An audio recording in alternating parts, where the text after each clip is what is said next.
Being young is one of the most complicated times of our lives. We start to figure out who we are. We meet new people who introduce us to new worlds, new things, and we go from asking the teacher to use the toilet to having to make big life decisions on how we want to spend our lives. I feel like I hear a lot of young people like this. Young people do this, young people do that. But what is it? What actually is it to be a young person in 2016? I'm Rosemary, I'm 24 and I'm an actress. I'm Claire, I'm 20, a student and a mum to be. If I was to say to you, what's it like to be a young person in 2016, what would you say? I think it's all right to be a young person in 2016. I think we've got a lot of freedom to do what we want, but then it's quite difficult as well. The society we live in is quite limiting, and if you want to follow anything creative or even chase your own education, it's getting more and more difficult because the government is taking away funding and things like that. So I think we've got a lot of freedom, but it's difficult to chase after it. I would say that it's a fun time to be young, but also hard because of all social media and judgy people. What do you mean by social media? Why is it hard? I think because everyone is watching people's lives on Facebook, people can interpret stuff the wrong way, and people just post stuff or do stuff to get a lot of likes or stuff. So I kind of think that with social media, it's sort of changed our generation compared to like other generations. So how would you girls think that maybe if social media didn't exist, our generation would be different? Do you think it'd be better? Do you think it would be? How do you think it would be different? Well, I think a lot of young children and teenagers nowadays, all they focus on is how many likes they get on Instagram, how many favourites they get on Twitter or liked, whatever it is now. And they just focus on what is on show, basically. Like, you don't really know anybody. Like, looking at somebody's social media, you don't actually know them. And I could follow someone on Twitter who I don't even know, but know so much about them, or that they claim to be about them. And it's just ridiculous. And the fact that these likes on Instagram, something so petty, could break up like a relationship of 2 years and it just not even mean anything. I just think it really emphasises everything. Yeah, a lot of people do seek attention and not seek respect, and I think that's the problem, to be fair. I feel like when I look down my newsfeed, I see how I should be and how other people expect me to be. And if we didn't have social media, I think I'd be a completely different person, and that I'd rely less on looking what I should be wearing or what I should be doing right now and focusing on myself a lot more. We're so unsociable. We just got our break for our rehearsals, and literally all we're doing is just sat on our phones. I've been on Instagram for the last like half an hour. It's a joke, really. So I'm out with some of my friends right now, and we're all on their phones.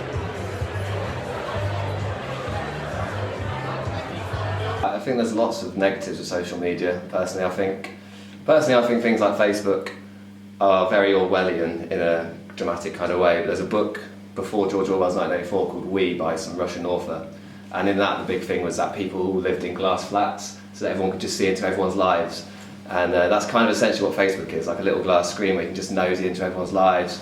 So I think, imagine if our parents had Facebook. Would you really want to be trawling through your mum's like uni photos where she's like pissed in some nightclub and like getting off with some like spotty guy? You think, oh, it's a bit kind of, some things are meant to be forgotten and resigned to the past, whereas things like Twitter, people can't just make an offhand comment without it being thrown back at them. People can't just do something stupid one night without someone digging up a photo. So I think going forward there are negative connotations because people, it's like social correctness, but who is it for society to correct everyone's behaviour when you can't, future prime ministers are probably going to have photos of them doing stupid things on Facebook. Maybe we'll just all accept it as a society, or maybe it's a bit unnecessarily embarrassing and could lead to sort of people being humiliated and socially shamed. It's Friday and I'm in bed watching Gogglebox. Friday night and we're staying in and ordering pizza! Woo! It's Friday night. It's about 3 a.m. and I've just gotten in from work. It's Friday night and I'm watching the other Hammers! Woo! Hi, I'm Em. I'm 21 years old and I work in digital marketing. So last year I've sort of found that I was quite lost in who I was personally, and when I realised that loads of things started to make sense about myself and a lot of stuff about my childhood. So when I started to tell like family and friends, especially friends and family really, to be honest, I was really amazed at how open they all were to the outcome and how supportive a lot of the people have been with what I've told them about the fact that I am transgender and that at some point in the future I'm going to be transitioning and I'm going to be taking testosterone and I'm going to be having top surgery and bottom surgery and I'm going to appear mostly as a male.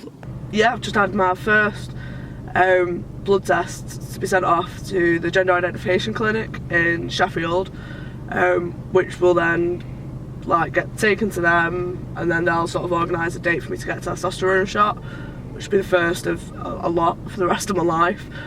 I'd say to someone that felt trapped and not sort of, if they knew that they were transgender but they didn't know how to go around it, I'd say reach out on the internet. There's so many people on the internet who can help you out, and I found so much solace in a YouTuber called Ty Turner, who he's very open about being transgender and he's got so much advice about different transgender aspects and especially from a female to male aspect.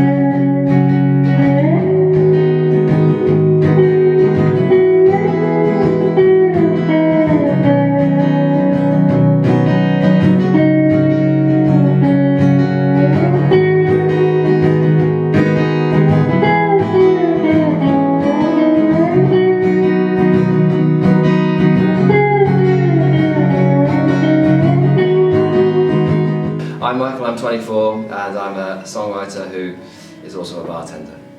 I'm Phil, I'm 23, I'm in a motor trade but I also play the guitar. Through a recession, credit crunch, we all apparently have no money yet we all live fairly luxurious lifestyles. Yeah, it's a lot of opportunity, so it's something there's plenty of, and it's tough for us to do out there, but it's something that we're able to engage in. Lots of modern tools that weren't accessible to previous generations. Tinder, Grindr. I think music taste wise as well, it's something that the media is so vast now, so there's so many different mediums of creativity available. Yeah.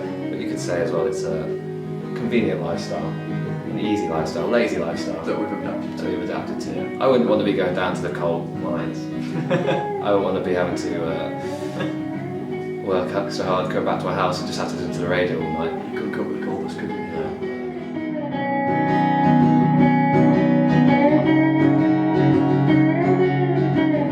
So earlier on today I was out with some friends and then one of my friends, one of the ones who's in a relationship, asked me if I was seeing anybody and I said not really, nothing serious, and I got the reaction of oh.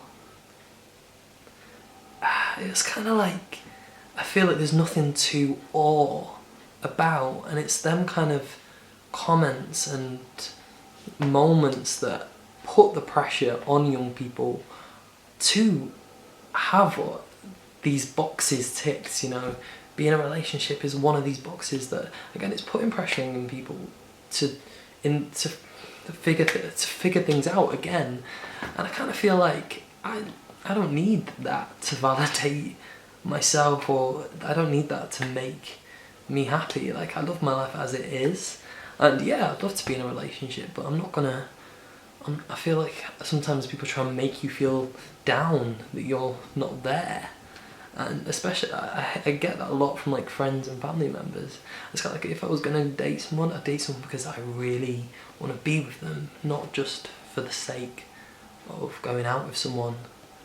So I feel like that would be something that I think should change? Like, because we're both single, do you feel pressure to like get a boyfriend? I do feel pressure. I do feel very pressure. I feel a lot of pressure because my mum always goes, why have you not got a boyfriend, Kim? You're beautiful, you know, so like biased opinions, and it's like, well, I've not found the right guy yet. And she's like, well, what are you? And I just feel a bit like, no, I'd like to have fun first, because everyone says, oh, you've got to get married, you know, when you're 21. I want to be young and I want to do stuff and everything, and exactly, I want to and travel. at this moment in time now, like, I just want to either, like, I want to go travelling within the next few years. Yeah. So I don't really want to get tied down, but I've not found that right person yet. Somebody could come along and I could change my mind. Like, it just depends. Do you not see it all over Facebook though? Like, so many people I know are getting married, and like, at least, like, I'm one of the only girls from my primary school not pregnant. Do you know what I mean? I know, like, so many people nowadays are insane. pregnant. Yeah, it is insane. You've got 22-year-olds that are grandparents now. That is how extreme it's going. It sounds ridiculous, but that is true, to be fair. It is true, and it's just ridiculous. It's absolutely ridiculous. I think this is, in a way, the most... They talk about the 60s being a liberating era, but I think this is the most liberating era in terms of keeping in contact with people or being in touch with people. Like, I think you think sort of you say about apps like Tinder or dating apps. I personally, obviously have used them, but I personally don't like them. I prefer, you feel like you're missing out that kind of romantic early part of your eyes meet, and then you sort of start a conversation, you don't know where it's going, whereas if it's Tinder it's a bit kind of, you've already missed out that part, you've kind of got down to it. But it's most time anyone can be single, because you can keep in touch with people, you can get people's phone numbers. I think even back in sort of early noughties, late 90s, if you met someone in a nightclub, you'd have to write down their number on like a serviette with a pen, and then maybe go to a payphone the next day and like hope they'd answer their answer machine, whereas now you can just get the number straight away. So my Tinder date story is actually a good one. I'd never used it seriously, I just used to chat to guys and wouldn't go any further, until one day I was chatting to this guy and it was going well, and he asked me out for drinks. And I remember talking to my friends about it, oh my god, this guy just asked me out for drinks. You know, we lived close by to each other. He asked me for drinks like down the road, and they were like, just do it, bearing in mind like none of them had ever met anyone from Tinder before. They just wanted to laugh at me probably. So I did it.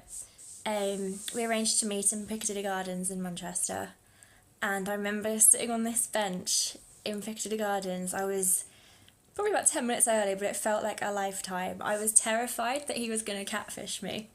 And I remember sitting there, and every person that would walk by me, I'd be like, oh my god, what if that's him, what if that's him?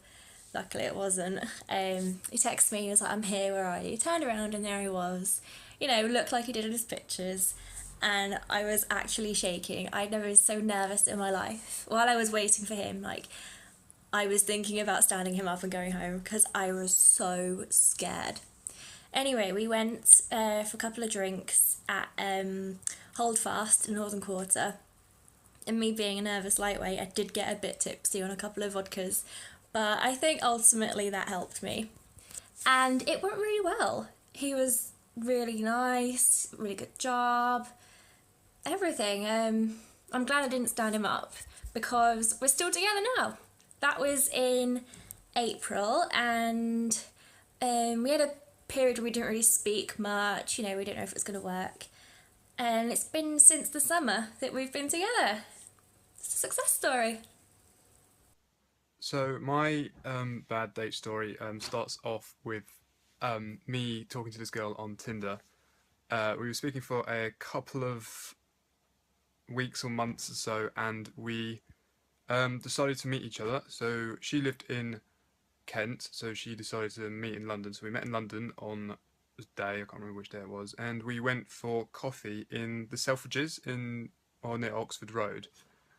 And well, really, we sat down, we had a good chat.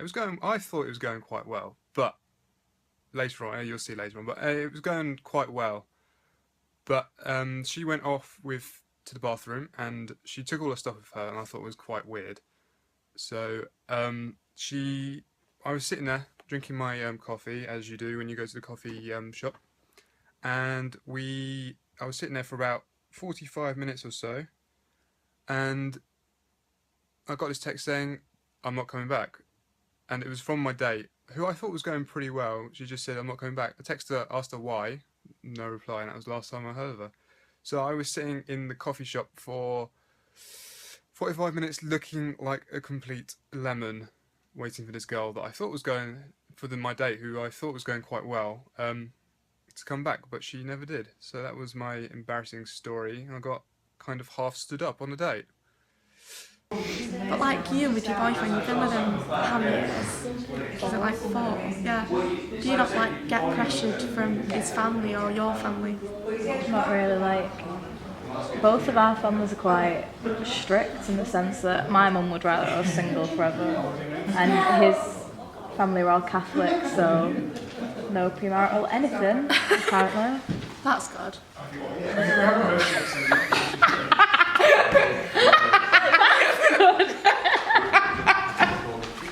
Just in my bed with Riley. I've just had a nice bath. Riley's in his pyjamas. We're going to read you a little story now, aren't we? Yeah. You love story time, don't you? Is that your favourite time of the night? When we read a book together? Mm-hmm. And then I'm going to get some nice sleep after this if you don't wake me up. People don't realise that being a young mum's not as bad as people make it out to be. Like, I'm on track to finish my degree, I have a job, I've got a house, I'm engaged. Like, I think people have a stigma about young people having kids so young, but what am I doing wrong? And it's also benefits. Benefits. The government are influencing a younger generation to have children so they get money. That means that they're not going to be looking for a job. That means that we're going to be working as hard and we're going to get a lot of tax taken off us, and it's not showing a good impression. They're just going to keep doing it. I think as well, the media makes like these teenage pregnancies, like 16 are pregnant. It's fun to watch, but it does influence some people, because then you're like, look at what they've got, and not only that, it actually makes it easier for teenagers to become pregnant, because a lot of the time the families help them.